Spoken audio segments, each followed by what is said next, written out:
Hello, my name is Camilo Aguirre, and I'm gonna read for you an excerpt of a graphic novel called What Remains. It was my MFA project at the Minneapolis College of Art and Design, and I worked in this novel for 3 years. I'm specialized in comics with documentary formats and non-fictional comics.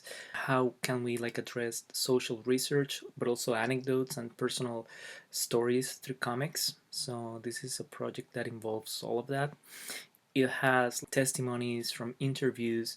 It also has my own personal story while making the book and some contextual pages telling the history of Colombia. 1993, where I am sitting on my dad's shoulders in a march, right in a manifestation, and there's a zoom.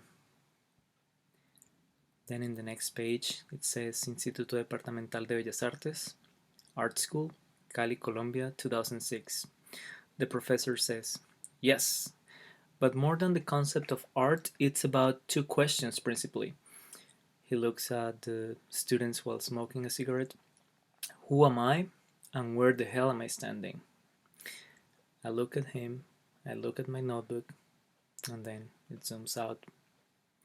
This is a blue page, which means it's like part of my written story. What remains? Colombia from home and a distance. Camilo Aguirre. Then there's like a yellow picture of my mom and I when I was a kid. And then we go to 1993. I ask my mom, does she have Leo? My mom says, let's see what she brought from the US. And I'm thinking of the Ninja Turtle.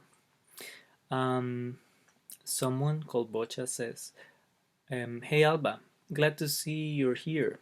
How's it going? Got a new job yet? She says, everything's fine. Is Gladys here? She asks. We can see a sign that says Popular Bank, like Banco Popular. He replies, oh, I see. Are you going to buy one of those Ninja Turtles for Gustavito Jr.? She says, his name is Camilo. He replies, my bad, honey. She's in her office. Go ahead.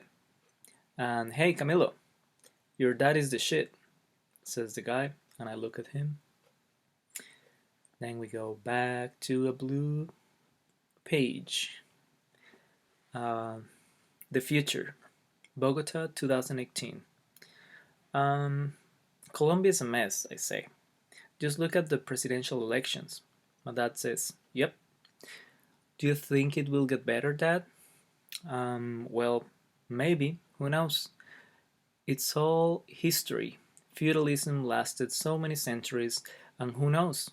We could try to change the situation, but you'll be going to the United States now for a couple years, earning a huge debt. And then I laugh. And then we go to a page where I'm in the airport, and it's my farewell for my family coming to Minneapolis from Colombia. Then we go to history, 1800s to 1960s. There's people looking at each other with clothes that look like that era. Two parties, 1840 2002. Colombia was dominated by the rival liberal and conservative parties for more than 150 years. Both parties were born from the Federalist versus Centralist struggle after the colonial era. They originally represented different ideologies and sets of values, tradition versus innovation, the institutional party versus the workers' party, but with time and the shifting of power, those ideological differences faded and the liberal and conservative parties became unpopular. There's Simon Bolivar and there's Santander looking at each other, and there's like a couple lines of people killing each other. Then we go to a yellow story, the testimony. Grandma, I'm recording tell me the story. What story? She says. There's always been a great violence anyway. It was the 50s. I wasn't even 18 and I was already a teacher. We didn't have much resources, so I had to travel to the town Tuluá constantly. We see her in a horse. I found a truck near the park. It was dripping. I asked the man what was beneath the blankets. Liberals, he said, beheaded liberals. And if you're lucky, next truck will be carrying only heads. I was glad I was a conservative. Thus was our town under the reign of the Birds. The Birds were a militia of conservative people that killed liberals because we had sort of like a civil conflict for a while called the Violence or the Great Violence. And then I show one of the birds and some heads in the floor. Then we go to history again, a red page. On November of 1928, a strike broke out in the Bananera zone. More than 25,000 banana pickers were demanding dignified working conditions to their employers. The United Fruit Company, they refused to negotiate with the workers. The workers blocked the rail lines, and a state of siege was declared. So we see there like the banana pickers, and we see a lot of corpses, and also a banana, like bananas. The UFC, United Fruit Company, sent telegrams to the government of the United States, who threatened to invade Colombia if they didn't protect the United Fruit interests. The Colombian government sent troops to the Bananera zone, and it is said that the state killed more than 1,500 workers. Some sources mention 3,000 to 5,000. The Banana Massacre marks a breaking point in Colombia's history that has been depicted in a different media. So we see the map, and we also see Gabriel Garcia Marquez in the other panel. The fallout of the Bananera Massacre cost the Conservative Party its power and allowed the approval of the Law 83 of 1931, the right to exercise trade union activity. And then we see one of those stickers from Chiquita Banana, which is what the United Fruit Company used to be. I mean, what it is now. Yeah. Then we go to another page.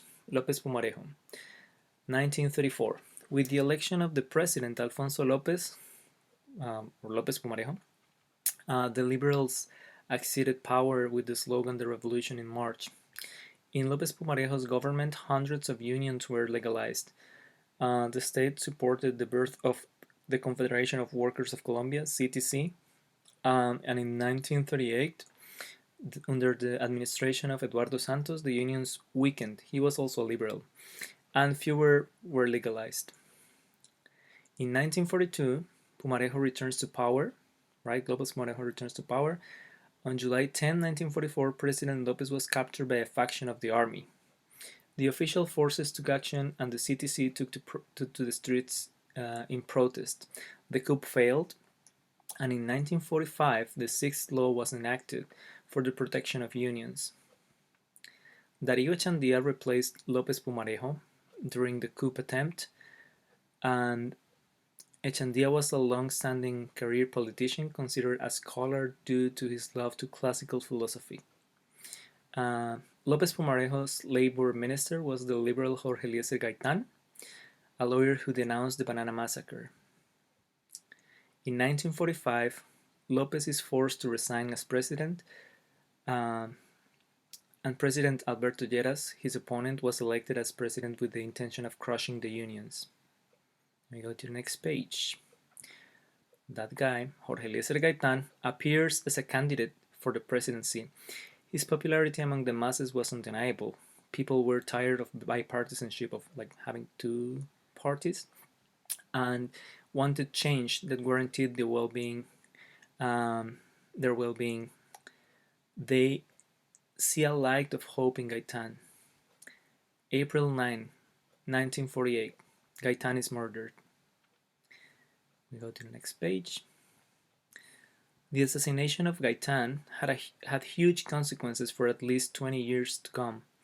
The Bogotazo, the series of revolts in the capital of Colombia that left the city in ruins, many were held responsible. First, a young policeman called Juan Roa. After he shot the mob 3 times, the mob chased him down and killed him. It is not known who was behind the murder of Gaitán. Some blame the CIA, some blame the conservatives. With Gaitán dead, Echandía remained as the presidential candidate of the liberals, but he retires when they kill his brother in 1949. So, yeah. And we go to page 18, which is a yellow story. It's like a testimony. Parents, Santa Elena, 2001. It's like a small town in Colombia. My dad says, let's go find your uncle, your granduncle. He says, Toño. And he's like there picking oranges. Gustavo, you broke the kid. Long hair though. I guess I caught you working, my dad says. Toño says, work is not a thing your parents like. My dad replies, my parents? Toño says, Lenin, Marx, Gaitan. My dad replies, oh, those parents. In that case, aren't your parents the ones that despise the workers? And Toño says, oh, and who are those? My dad replies, Laureano, Mussolini, Franco. Ha, come in, replies my granduncle. And he asks, how's your mom? And my dad is like, huh? I'm talking about my sister, you moron. And my dad's like, haha, she's fine. And that's it.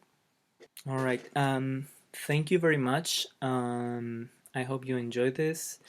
I hope you enjoy my comics, and you can find my work at camiloaguirre.wixsite.com/comics. Thank you very much.